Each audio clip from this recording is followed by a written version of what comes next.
Uncovering the secrets and exposing the lies. That's what readers of freedomsphoenix.com get every day. Readers of freedomsphoenix.com are constantly provided the information that detail the real news between the lines of propaganda about government policies and the true relationship we all have with coercive governments. Learn the true condition of our economy, innovations and technological breakthroughs in energy, health, computer science, and space travel. Learn the truth well before it's admitted to in the lamestream media, the media that is so last century. Corporate media has evolved into nothing more than distributors of government propaganda, but we now have a fantastic alternative. FreedomsPhoenix.com provides constant news updates on the issues that affect our lives in the most important ways. Our liberty and our property are under constant attack, and FreedomsPhoenix.com provides the understanding behind the propaganda while encouraging the participation of our readers. Join us at FreedomsPhoenix.com. That's freedoms with an S, Phoenix.com. FreedomsPhoenix.com, where the revolution between the ears has already matured.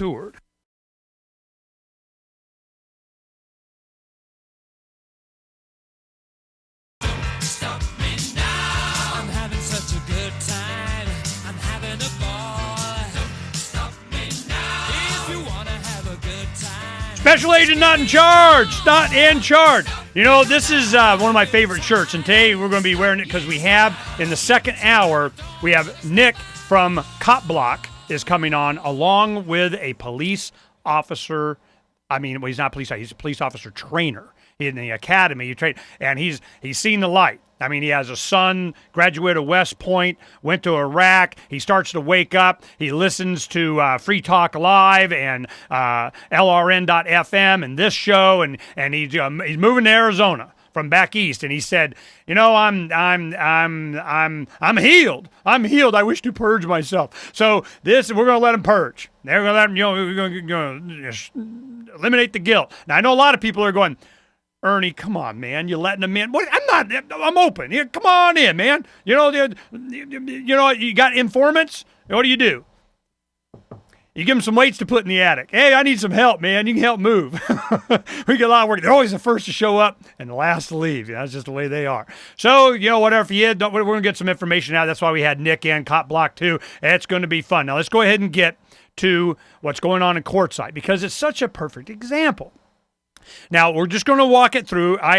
This first time I've ever met Jade, and I haven't even, Jade Jones. She is running for town council in Quartzsite, and she's a friend of another friend of mine that's been following a lot of stuff, doing newspaper out there for a long time, recommended her. And the Desert Freedom Press is her newspaper. Well, you start saying what's going on, man. They don't like that none too much, and they always use coercion. We got a shiny badge. Let me go ahead and introduce Jade Jones. Now, the first question I have is, where'd you come from? Why you? You went to Quartzsite out in the middle of nothing. How long you been there? Why'd you go there? Well, I came to Quartzsite 11 years ago on the recommendation of someone I met out on the road in my own RV who said, "Oh, you do pet grooming. You should go there. A lot of people with pets in the RV. You'll make good money. We need more people like you to come there." So I came, and I just fell in love with the place. It was fascinating to see people in their $1 million land yachts parked next to hippie kids with dreadlocks and tents, and like some sort of paradise, everyone got along and didn't cause problems for each other. But that was then, and this is now. Okay, how long ago was that? That was 11 years ago. And how rapidly did it change? It changed pretty quickly. The first year I was there was a line of people coming into town so deep of cars and RVs that as far as the eye could see in both directions, it was gridlocked. And after that season, that winter season, I never saw that again. Each year, it seems like the influx of people and vendors and seasonal events has just diminished little by little by little, and now I'm very concerned about the future of the town. Okay, now why did that happen? Was it in response to the authorities? Well, I would have to say that the current political climate is certainly not business friendly. I don't know what the motivation is, but I'm going to keep digging until I find out. It's always money. Is it real estate money? Is it development? Money. Yeah, there's BLM land coming up for sale. I think people have plans, secret plans. But, that makes me sound paranoid. But you're not paranoid when they really are out to get you. Yeah, no, it happens.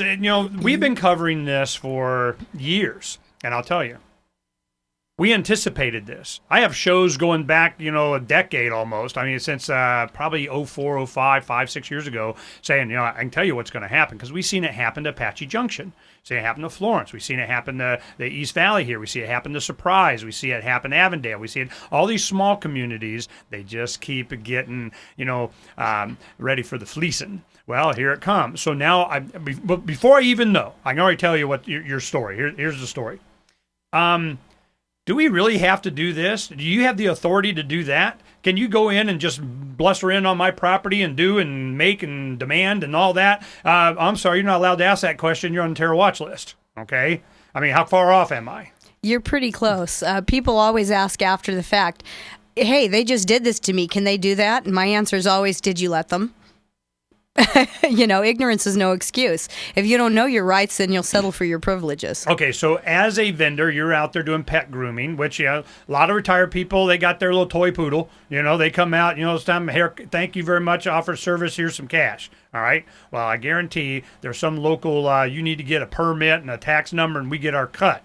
Oh, absolutely. At first, you only needed to get a vendor permit, and then that regulation increased to having to have a sales tax ID in order to get a town vendor permit, whether you're a service business or exempt from sales tax or not. You had to have a tax ID, or the town won't give you its blessing. If you get caught operating without this permit, you could face $2,500 in fine for each day that you operate, and potentially maybe up to 6 months in jail. Now, there was a case that I think it was Institute for Justice or Goldwater Institute took it on, and he won. They tried to say you can't. It's a service. It was a publication of a newspaper. Can't give out a free newspaper. Yeah, you can't do that. And he goes, really? Okay, well, he won, but that they don't care. They're going to keep doing whatever they're doing. But the thing is I want to understand this. You started fighting back in some way. What was that way?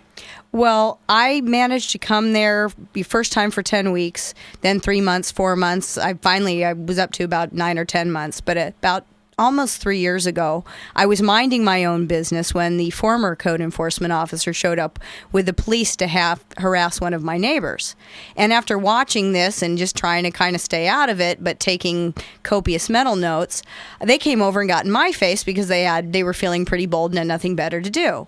And I said, you know what? I do legislation for National Dog Registry, and I keep the law in my hard drive. So if you have something I haven't seen, I'd appreciate if you show it to me. And his response was, I don't need to show it to you. If I have to come back and show it to you, I'm just going to cite you. And I said, come back and show it to me. Instead, he went to town hall, pulled my vendor permit, wrote revoked across it, called county animal control, and had me raided by animal control and the police without a warrant. By the time they came in, I think there was 40 or 50 people witnessing it. We have photographs of 3 police officers. Even in the police report, which wasn't even filed until a month later, they admit I asked for a warrant. They admit they didn't care, and in they came. And I've been on the radar ever since. Okay, and how? What was your response then? Well, I was issued a citation by the county for not having a kennel permit, which I proved in court representing myself that not only did I not need, but that the county had not had legal jurisdiction over animal control in the incorporated town of Quartzsite since the day they incorporated. And they'd been writing illegal tickets and collecting illegal fines, and I caught them so bad a county attorney wrote a letter to the town saying, we will no longer come to Quartzsite. I bet you they didn't like that. No, they didn't like it at all. And after I beat them once, they've been trying to get something on me to justify their illegal actions. I filed complaints. At the time, I didn't know the officers involved. I didn't know anybody. And all I got in response to my complaints was cover-ups, harassment. Thanks for playing, but we know there's something we can get on you if we just keep trying. We can justify our Well, they can just legal behavior. harass you away. Well, they thought they could, but the more they harassed me, the more I stay, and now I'm running for town council. Oh, okay. This you can see where this is going. I mean, have you heard this story before? Everywhere, all the time. You start to incorporate, you start to create a collective, and you put guys with shiny badges. They want to use them because if all you got's a hammer, everything's a nail. Well, we'll see if they're going to get nailed. We'll talk about it. We'll be right back.